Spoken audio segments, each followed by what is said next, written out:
বন্ধুরা, আজকের এই ভিডিওতে আমি আপনাদেরকে দেখিয়ে দেবো কিভাবে আপনারা আপনাদের ক্যাপকাট অ্যাপ্লিকেশনের মধ্যে বাংলা ফন্ট অ্যাড করবেন। আমরা যখন ভিডিও এডিট করি কখনো কখনো আমাদের প্রয়োজন পড়ে ভিডিওর মধ্যে বাংলা টেক্সট লেখার। বন্ধুরা, ক্যাপকাটের মধ্যে কিন্তু বাংলা ফন্ট অ্যাড করা থাকে না বা বাংলা লেখা যায় না। তবে আজকের এই ভিডিওতে আমি আপনাদেরকে এমন একটি ট্রিক্স দেখিয়ে দেবো যে ট্রিক্সটা কাজে লাগিয়ে আপনি আপনার ভিডিওতে ক্যাপকাটের মাধ্যমে বাংলা ফন্ট লিখতে পারবেন। কিভাবে এই সেটিংসটি করবেন সেই সম্পূর্ণ প্রসেসটি এই ভিডিওতে আমি আপনাদেরকে দেখিয়ে দেবো, তাই ভিডিওটা ধৈর্য সহকারে দেখুন।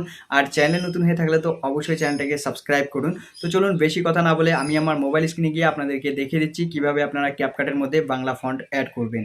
তো বন্ধুরা, আমি আমার মোবাইল স্ক্রিনে চলে এসেছি। আপনারা সবার প্রথম গুগলসে চলে যাবেন। গুগলসে এসে আপনারা সার্চ বক্সে গিয়ে সার্চ করবেন লিপিঘর বাংলা। তো লিপিঘর বাংলা সার্চ করার পর আপনার অনেকগুলো ওয়েবসাইট পেয়ে যাবেন। আপনার ফ্রি ফন্ট লিপিঘর এই অপশনটির উপর সিম্পলি ক্লিক করে দিবেন। দেওয়ার পর আপনারা এইরকম একটি ইন্টারফেস পেয়ে যাবেন। এখানে আপনারা দেখতে পাবেন অনেক সুন্দর সুন্দর কিন্তু ফ্রি ফন্ট রয়েছে। তো এই ফন্টগুলোকে আপনাদেরকে সবার প্রথম এখান থেকে ডাউনলোড করতে হবে। আপনারা যদি নিচের দিকে চলে যান, এখানে অনেকগুলো পেজ আছে। পছন্দ মতো আপনারা এখান থেকে সবার প্রথম ফন্টগুলোকে ডাউনলোড করে নেবেন। তো আমি আপনাদেরকে দেখানোর জন্য জাস্ট এখান থেকে এই ফন্টটাকে ডাউনলোড করে আপনাদেরকে দেখিয়ে দিচ্ছি। আপনারা আপনাদের পছন্দ মতো ফন্টকে সবার প্রথম এখান থেকে ডাউনলোড করে নেবেন। তো ডাউনলোড করার জন্য সিম্পলি ডাউনলোড এই অপশনটির উপর ক্লিক করবেন। তো এই অপশনটির উপর ক্লিক করার পর একটু নিচের দিকে চলে যাবে। এখানে আপনারা একটা জিনিস লক্ষ্য করবেন, যে ফন্টটাকে আপনারা ডাউনলোড করছেন সেই ফন্টের নামটা কিন্তু আপনারা সবার প্রথম দেখে নেবেন। তো এখানে কি নাম আছে এটা আপনারা সবার প্রথম দেখে নেবেন। এটা কিন্তু আপনাদের দরকার পড়বে একটু পরে। তো এখান থেকে একটু নিচের দিকে আসলে আপনারা দেখতে পাবেন ডাউনলোড নামে একটি অপশন আছে। ডাউনলোড অপশনটির উপর ক্লিক করে এখান থেকে এই বক্সটাকে সিম্পলি টিক মার্ক দিয়ে দেবেন। তো এই বক্সটাকে টিক মার্ক দেওয়ার পর এখানে আবার একটি ডাউনলোড অপশন পেয়ে যাবেন। সিম্পলি এই ডাউনলোড অপশনটার উপর একবার ক্লিক করে দিবেন। তো ক্লিক করার সাথে সাথে আপনার উপরের দিকে লক্ষ্য করলে দেখতে পাবেন এটা কিন্তু ডাউনলোড হতে শুরু করে দিয়েছে। তো এখানে আপনাদেরকে কিছুক্ষণ অপেক্ষা করতে হবে।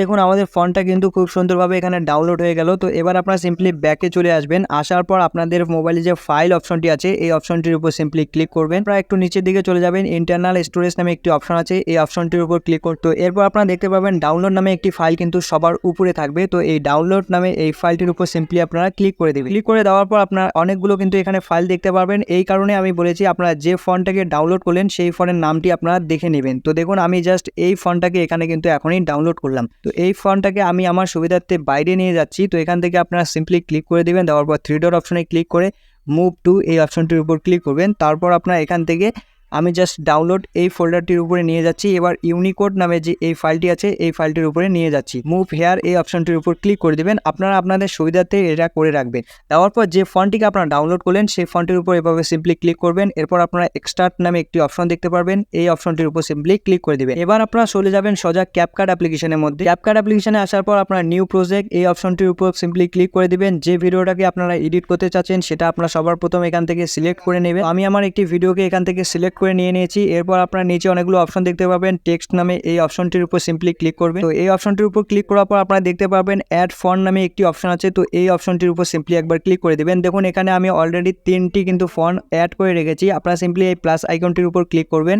ক্লিক করার পর আপলোড ফাইল এই অপশনটির উপর একবার ক্লিক করবেন। তো এখান থেকে আপনারা দেখতে পাবেন ইউনিকোড নামে একটি ফাইল আছে, এই ফাইলটির উপর ক্লিক করে নামে আপনারা ফন্টটিকে ডাউনলোড করেছেন এই নামটির উপর সিম্পলি ক্লিক করবেন। ক্লিক করার পর আবার একটি ইউনিকোড নামে ফাইল দেখতে পারবেন, সেই ফাইলটির উপর সিম্পলি ক্লিক করবেন। ক্লিক করার পর আপনারা দুইটি কিন্তু এইরকম ফন্ট দেখতে পারবেন যে ফন্টটা আপনারা ডাউনলোড করেছেন। তো একটি ফন্টের উপর আপনারা সিম্পলি এভাবে ক্লিক করে দিবেন। ফন্টের উপর ক্লিক করার সাথে সাথে আপনারা দেখতে পাবেন আপনাদের ফন্টটি কিন্তু ডাউনলোড হয়ে গেছে। দেখুন আমার এখানে 3টি ফন্ট ছিল, এখানে কিন্তু অলরেডি 4টি ফন্ট এখন হয়ে গেছে। তো এখান থেকে আমি আপনাদেরকে এখন কিছু একটা লিখে দেখিয়ে দিচ্ছি। তো আমি জাস্ট এখানে লিখে দিলাম আমার। তো আমার লেখার পর আমি যদি এই ফন্টটির উপর সিলেক্ট করে দেই এখন, তো দেখুন আমার ফন্টটি কিন্তু অ্যাড হয়ে গেছে। এখান থেকে স্টাইল এই অপশনটির উপর ক্লিক করে আমি জাস্ট এটাকে এভাবে রেখে দিলাম। তো দেখুন কত সুন্দরভাবে কিন্তু আমাদের ফন্টটা অ্যাড হয়ে গেল। তো এভাবেই খুব সুন্দর করে কিন্তু আপনি আপনার ক্যাপকাট অ্যাপ্লিকেশনের মধ্যে বাংলা ফন্ট অ্যাড করতে পারবেন। তো আজকের এই ভিডিওতে আমি আপনাদেরকে জাস্ট এটাই দেখানোর চেষ্টা করেছি। ভিডিওটি ভালো লাগলে অবশ্যই চ্যানেলটাকে সাবস্ক্রাইব করে দেবেন এবং ভিডিওটিতে একটি লাইক করে দেবেন।